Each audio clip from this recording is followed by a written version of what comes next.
આ 94ની સાલમાં પહેલી વાર હું ને હેમંતભાઈ ચૌહાણ અમેરિકા ગયા, બોલો. ત્યારે હું 29 વર્ષનો હતો.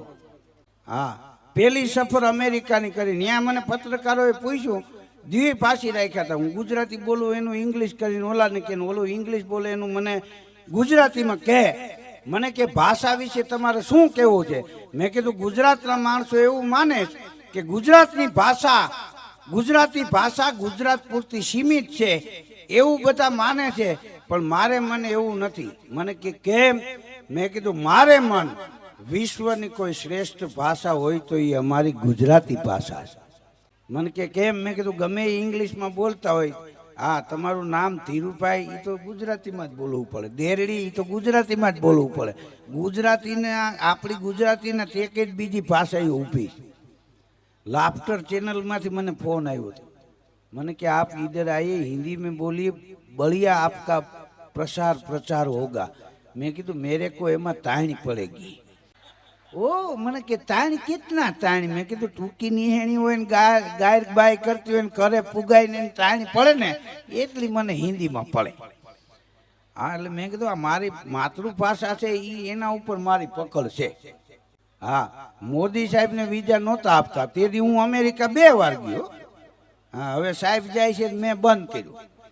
કીધું બધાને હું જાઉં, મોદી સાહેબ જાય તો વિકાસ થાય, આપણે જાવું તો નીકળી જાય, નકરી કાશ થાય. હા, અમે વિદેશ જાતા, ભારતનું નામ પડે તો વિદેશ વાળા ભારતને ભિખારી દેશ માનતા હતા.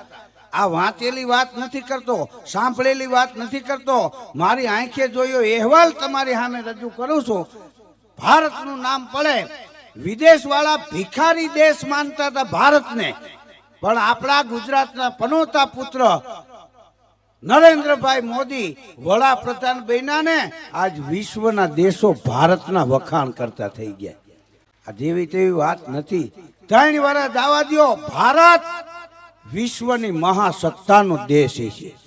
આપણે વિઝા લેવા વિદેશ માટે ઉભા રહી છે ને, એક દી ભારતની વિઝા લેવા ફૂરિયા ઉભા રહે. હા, મારે તો મોદી સાહેબને કહેવું છે કે આપણે 76,000 આપી ત્યારે અમેરિકા વાળા $1,000 આપે છે ને, એક દી એવું કરી નાખો. હા, કે આપણે 1,000 આપીને એ $76,000 આપવા જોઈએ, પછી અઠવાડિયામાં 2 રાઉન્ડ મારવા. હા, પછી તો હું આમાં કાંઈ. હા, આપણા દેશના એ કે પૈસા તમે 76,000 આપો તો એના $1,000 થાય, અને ત્યાંથી ઊંચો રિયાલ. હા, 100 રૂપિયાના 5,000 રૂપિયા થાય. બોલો. તો મેં કીધું એવું નથી, ભારતને તો માં કહેવામાં આવે છે, આ ઉદાર છે, આવે એને ધવરાવ્યા રાખે. હા, ઘરના ભલે ભૂખારી. હા, ભારતને બાપના બિરુદ મળ્યા છે અને માનાય બિરુદ મળ્યા છે. હિંસાના હથિયાર ઘડી તમારા બેરા થયા હોય કાન, તો માનવતા જોવા મલકમાં તમે હાલો ને હિન્દુસ્તાન. चंदन है इस देश की मिट्टी, तपोभूमि हर गांव है, हर बाला देवी की प्रतिमा, अहीं बच्चा बच्चा राम है. हाँ, एक जाहिरात आમાં હું શેરડી જેવું થાય. શેરડી ખાવાનું માન મજા આવે તો ગાંઠ આવી જાય. ગાંઠ કાપીને હરડે ચડાવો બીજી ગાંઠ આવે. 2-3 વાર એવું થાય હાથો પૂરો થાય. ઘણા ટીવી વાળા ઉપર ખારા થાય કે જાહેરાત બહુ આવે. કીધું જાહેરાતના હિસાબે તો આ ફિલ્મ હાલે. હા, આખી સમિતિ આપ સૌનો ખૂબ ખૂબ આભાર માને છે. અને આજ હનુમાન જયંતિ થઈ ગઈ, બોલો.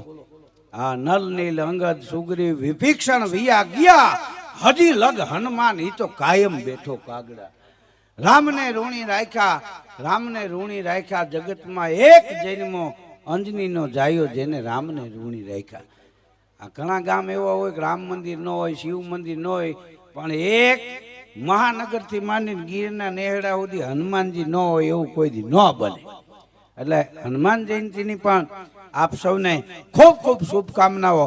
તો આજના આ કાર્યક્રમમાં તમે જો આ બધા કલાકારો ખીલે છે એનું કારણ શું કે આ બધા કલાકારોને તમારો ભાવ ખેંચી આવ્યો છે. પ્રસંગ રૂપિયાથી નથી થતા. આ તમારા દીકરાને લગ્ન હોય તો હાથી પાળે ચડે, માણસો ન કહેવાય 300 આપશો આવજે ફૂલેકામાં. ઓલો કે હાલે હામાં હું 400 આપું. હા, બધાય પ્રસંગ રૂપિયાથી થોડા થાય. પ્રસંગ કરવા વાળાનો ભાવ હોય ને એવો પ્રસંગ થાય. તમે અહીંયા ગમે ત્યારે પ્રસંગ કરો, દર 2 વર્ષે આ ભૈરું કરો, એ કંઈ નબળું ન હોય. શું કામ? કે રૈયા બાપા રૈયાણી પરિવાર છે ને એનો ભાવ ઊંચો બધાયનો. હા, એટલે આ પ્રસંગ સારા થાય. પીરસવા વાળાનો ભાવ હોય તો ખાવા વાળાને મજા આવે. હા, હમણાં એક શેઠને શેઠાણીએ ફોન કર્યો, દીકરાનો જન્મદિવસ છે ને તો 2 કિલા જાંબુ બપોરે લેતા આવજો. તો બહેણી લઈને ગયા ડેરીએ. એક યુવાન હતો કે જાંબુ છે કે હા 2 કિલો આપ. તે જોખીને નાખ્યા. તો ઉભા શેઠ કે તમારા ધંધો બહુ સારો હાલતો હોય. તો બોલો કે ના, હું તો 3000 નોકરી કરું છું. તો કે શેઠ કે એ જમવા ગયા. કે પણ ભલે ને 3000 આપે, પણ આમાં મીઠાઈ ખાવા મળે? ના રે ના, લોપિયા છે.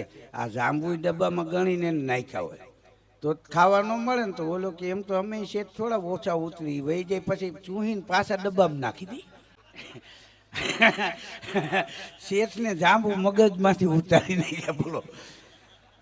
હા, અને ઘેરે જઈને કીધું હું મરી ગયા પછી આપણો વંશ જમણવાર રાખો ને એમાં જાંબુ રદ રાખજો.